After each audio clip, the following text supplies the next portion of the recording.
Welcome back. ಇವತ್ತು ಗೌರಿ ಹಬ್ಬ. ಮನೆ ಮುಂದೆ ರಂಗೋಲಿ ಹಾಕೋದು ಅಂದ್ರೆ ಹೆಣ್ಮಕ್ಳಿಗೆ ಖುಷಿ, ಅದರಲ್ಲೂ ಗೌರಿ ಹಬ್ಬ ಅಂದರೆ ಇನ್ನೂ ಖುಷಿ. ಸೊ ಹಾಗಾಗಿ ನಾನೇನು ಬಣ್ಣಗಳು ನನಗಿಷ್ಟ ಆಗಲ್ಲ, ಹಾಗಾಗಿ ನನಗೆ ಹೆಂಗೆ ಬೇಕು, ನನಗಿಷ್ಟ ಹೆಂಗಿರುತ್ತೆ ಹಾಗಾಗ್ತೀನಿ. ಚೆನ್ನಾಗಿ ಕಾಣಿಸ್ತಿದೆ ನನ್ನ ಪ್ರಕಾರ. ಇದೆಲ್ಲ ಆದಮೇಲೆ ಗೌರಿ ಹಬ್ಬದಲ್ಲಿ ಬಳೆ ತೊಟ್ಕೊಳ್ಳೋದೇ ಖುಷಿ. ಆಶಾ ಆಂಟಿ ಬಳೆ ಕೊಟ್ಟಿದ್ರು ಹೊಸದು, ಲಾಸ್ಟ್ ವಿಡಿಯೋದಲ್ಲಿ ನೋಡಿದ್ದೀರಾ ಅನಿಸುತ್ತೆ. ಯೋಗ ಕ್ಲಾಸಲ್ಲಿ ಹೋದಾಗ ಎಲ್ರಿಗೂ ಹೆಣ್ಮಕ್ಳಿಗೆ ಆಶಾ ಆಂಟಿ ಬಳೆ ಕೊಟ್ಟಿದ್ರು. ಸೊ ಅದೇ ಬಳೆನ ನಾನು ಹಾಕ್ಕೊಂಡಿದ್ದೀನಿ. ಸೊ ನಾನು ಪೂಜೆ ಏನೂ ಮಾಡೋಂಗಿರಲಿಲ್ಲ, ಬಟ್ ವೀಡಿಯೋ ಮಾಡ್ಕೊಳ್ಳೋದು ದೂರದಿಂದ ಏನು ಕಷ್ಟ ಏನಾಗಲಿಲ್ಲ ನನಗೆ, ಹಂಗಾಗಿ ಮಾಡ್ಕೊಂಡಿದ್ದೀನಿ. ಗೌರಿ ಪೂಜೆ ಮಾಡಿದ್ದಾರೆ, ಎಲ್ಲನೂ ಮುಗ್ದಿದೆ. ಮಾಮೂಲಿ ಒಬ್ಬಟ್ಟು ಫೇಮಸ್ಸು ಗೌರಿ ಹಬ್ಬದಲ್ಲಿ. ಅದಾದಮೇಲೆ ಬಾಗಿಣ ಎಲ್ಲ ಮರಗಳೆಲ್ಲ ರೆಡಿ ಇತ್ತು. ನಾನು ಈ ಸಲ ಬಾಗಿಣ ಕೊಡಬೇಕಿತ್ತು, ಆ್ಯಕ್ಚುಲಿ ನಾನು ಕೊಡೋಕ್ಕಾಗಲಿಲ್ಲ. ಇಲ್ಲಿ ಮುಂದಿನ ವರ್ಷ ಕೊಡೋಣ. ಒಬ್ಬಟ್ಟು, ಕೋಸಂಬರಿ ಮತ್ತು ಚಿತ್ರಾನ್ನ ಎಲ್ಲ ರೆಡಿ ಇದೆ. ದೇವ್ರಿಗೆಲ್ಲ ಎಡೆ ತೋರಿಸಿ ಎಲ್ಲ ಮುಗೀತು. ನಾವು ಇನ್ನೇನು ಊಟ ಬಾರಿಸ್ಬೇಕಷ್ಟೇ. ಅಲ್ಲಿ ಇಟ್ಟಿದ್ರಲ್ವಾ, ಸೊ ಹಾಗಾಗಿ ನಾನು ಎಲ್ಲನೂ ವೀಡಿಯೋ ಮಾಡ್ಕೋತಾ ಇದ್ದೀನಿ. ಹೇಳಿದ್ನಲ್ಲ, ನಾನು ಇವತ್ತು ಈ ಸಲ ಹಬ್ಬ ಮಾಡೋಕ್ಕಾಗಲಿಲ್ಲ. ಸೊ ಹಾಗಾಗಿ ಅದಾದಮೇಲೆ ಚೆರಿ ಬಂದಿದ್ದ ಮನೆಗೆ. ಅವ್ನು ಬಂದರೆ ನನ್ನ ಮಕ್ಕಳಿಗೆ ಫುಲ್ಲು ಖುಷಿ ಅಂದರೆ ಖುಷಿ. ಇವರೆಲ್ಲರೂ ಇದ್ರ ಮೇಲೆ ಟೇಬಲ್ ಮೇಲೆ ಹತ್ಬಿಟ್ಟು ಅವನ ಜೊತೆಗೆ ನಾವು ವೀಡಿಯೋ ಮಾಡಿಸ್ಕೊತೀವಿ, ನಮ್ಮನ್ನು ತೆಗಿಮಮ್ಮ ಅಂತ ಹೇಳಿ ನಮ್ಮ ಹಿಮ್ಮು ನನ್ನ ಮೇಲೇ ಹತ್ಬಿಟ್ಟ. ನಮ್ಮ ರೇಷು ಸಾಫ್ಟ್ ಅಲ್ವಾ, ಸೊ ಹಾಗಾಗಿ ಅದು ಮಾತ್ರ ಸುಮ್ಮನೆ ನಾನೇನು ಹೇಳಿದ್ರು ಕೇಳುತ್ತದು. ಇನ್ನು ಮಾತ್ರ ನಾನು ಏನು ಹೇಳಿದ್ರೂ ಕೇಳಲ್ಲ, ಬೈತಿದ್ದೀನಿ ಹಿಂಸೆ ಕೊಡಬೇಡ ಅವನಿಗೆ ಅಂತ. ಆದರೆ ಅವನು ಕೇಳೋ ಇದೇ ಇಲ್ಲ. ಫೈನಲಿ ಒಂದು ಒಳ್ಳೆ ಫೋಟೋ ತೊಗೊಂಡು ತುಂಬ ಚೆನ್ನಾಗಿ ಬಂತು. ಚೆರಿ ಹೇಳ್ತಾ ಇದ್ದಾನೆ, ಅವ್ನು ಹಿಂಸೆ ಕೊಡ್ತಿದ್ದಾನಲ್ಲ ನಮ್ಮ ಹಿಮು ಪಕ್ಕದಲ್ಲಿ. ಅದಕ್ಕೆ ನೋಡಿ, ಚೆರಿಗೂ ಅವನನ್ನು ಕಂಡ್ರೆ ಮುದ್ದು, ಹಿಂಗೆ ಮುದ್ದು ಮಾಡುತ್ತೆ ಯಾವಾಗಲೂ.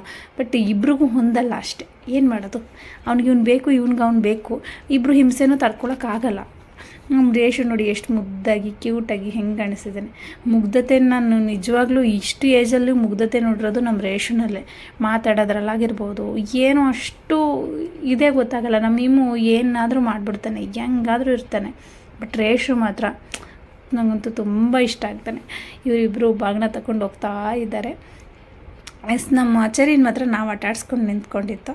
ಅದಾದಮೇಲೆ ಬಾಗಿನ ತಗೊಂಡು ಇವರು ಹೋಗಲಿ, ಆಮೇಲೆ ಕೊಡೋಣ ಚೆರಿನ ಅಂತೇಳಿ ನಾನು ಎತ್ಕೊಂಡಿದ್ದೆ. ಇದು ನಮ್ಮೂರಲ್ಲಿ ಮಾಡಿರೋದು. ನಮ್ಮೂರುಗಳಲ್ಲಿ ಬಳೆ ಮಲ್ಲಾರ ತೊಗೊಂಬರ್ತಾರೆ. ಈ ಕಪ್ಪು ಮಳೆ ತೊಗೊಂಡು ಬಳೆ ಮಾರ್ತಾರಲ್ಲ, ಅವ್ರು ಬರ್ತಾರೆ. ಅವ್ರು ಬಂದಮೇಲೆ ಅದಕ್ಕೆ ಪೂಜೆ ಮಾಡಿ ಅವ್ರಿಗೆ ಏನಾದರೂ ಕುಡಿಯೋದಕ್ಕೆ ಅಥವಾ ತಿನ್ನೋದಕ್ಕೆ ಏನಾದರೂ ಕೊಟ್ಟು ನಮ್ಮ ಇದನ್ನು ಗೌರಿ ಹಬ್ಬನ ಅಲ್ಲಿ ಕೊನೆ ಮಾಡ್ತೀವಿ. ನಮ್ಮ ಕಡೆ ಬಾಗಿಣ ಅಂತ ಮದುವೆಲಿ ಕೊಡಿಸ್ತಾರೆ ಅಷ್ಟೇ. ಆಮೇಲೆ ಏನು ಪದ್ಧತಿ ಅಂತ ಏನಿಲ್ಲ. ಕೊಡೋರು ಬೇಕಾದ್ರೆ 3 ವರ್ಷ ನಮ್ಮ ಗೌರಿ ಗುಡಿನಲ್ಲೇ ಕೊಡ್ಬೋದು, ಇಲ್ಲಾಂದ್ರೆ ಮನೆಗೆ ಕರ್ಸ್ಕೊಡ್ಬೋದು. ಬಟ್ ನಮ್ಮ ಮನೆಗಳಲ್ಲಿ ಮಾತ್ರ ಈ ಥರ ಕರಿಬಳೆ ತೊಟ್ಟಿಸ್ಕೊಂಡು ಈ ಥರ ಮಾಡಿಸೋದು ರೂಢಿ. ಚಿಕ್ಕ ವಯಸ್ಸಿಂದನೂ ನಮಗೆ ಇದೇ ಪದ್ಧತಿ. ನಾನು ಮದುವೆ ಆದಮೇಲೆ ಮಾತ್ರ ಇಲ್ಲಿ ಬಾಗಿನ ಕೊಡ್ತಿದ್ರು. ಬಟ್ ನಮ್ಮ ಅತ್ತೆ ಇಷ್ಟು ವರ್ಷ ಏನು ಬಾಗಿನ ಕೊಡಿಸಿರಲಿಲ್ಲ. ಈ ವರ್ಷ ಎಲ್ಲ ರೆಡಿ ಮಾಡಿದರು, ಬಟ್ ನಾನೇ ಕೊಡೋಕ್ಕೆ ಆಗಲಿಲ್ಲ.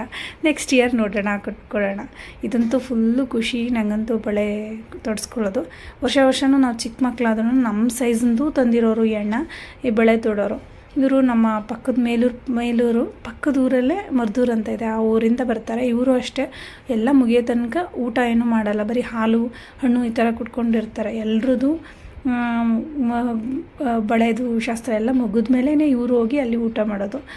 ಒಂದು ಜಿಲ್ಲೆಯಿಂದ ಇನ್ನೊಂದು ಜಿಲ್ಲೆಗೆ, ಒಂದು ರಾಜ್ಯದಿಂದ ಇನ್ನೊಂದು ರಾಜ್ಯಕ್ಕೆ ಮದುವೆ ಆಗ್ತಾರಲ್ಲ, ಅವ್ರುಗಳಿಗೆ ಎಲ್ಲ ಶಾಸ್ತ್ರಗಳು ಎಲ್ಲ ಹೊಸ್ತಾಗಿರುತ್ತೆ. ನನಗೂ ಅಷ್ಟೇ ಈ ಕಡೆ ನಮ್ಮತ್ತೆ ನಮ್ಮ ಹಸ್ಬೆಂಡ್ ಕಡೆ ಮನೆಯದು ಶಾಸ್ತ್ರಗಳೆಲ್ಲ ಹೊಸ್ತು. ನನಗಷ್ಟು ಇನ್ನೂ ಗೊತ್ತಾಗಲ್ಲ, ಬಟ್ ಪರವಾಗಿಲ್ಲ, ಇವಾಗೆಲ್ಲ ತಿಳ್ಕೊತಿದ್ದೀನಿ. ಬಟ್ ನನಗೆ ಈ ವಿಡಿಯೋ ನೋಡಿದ್ಮೇಲಂತೂ ಫುಲ್ಲು ಖುಷಿ ಆಯಿತು. ನಾನು ಚಿಕ್ಕ ವಯಸ್ಸಿಂದನೂ ನಾವು ಗೌರಿ ಹಬ್ಬದಲ್ಲಿ ಬಳೆ ತೊಡಿಸ್ಕೊತಿದ್ರು.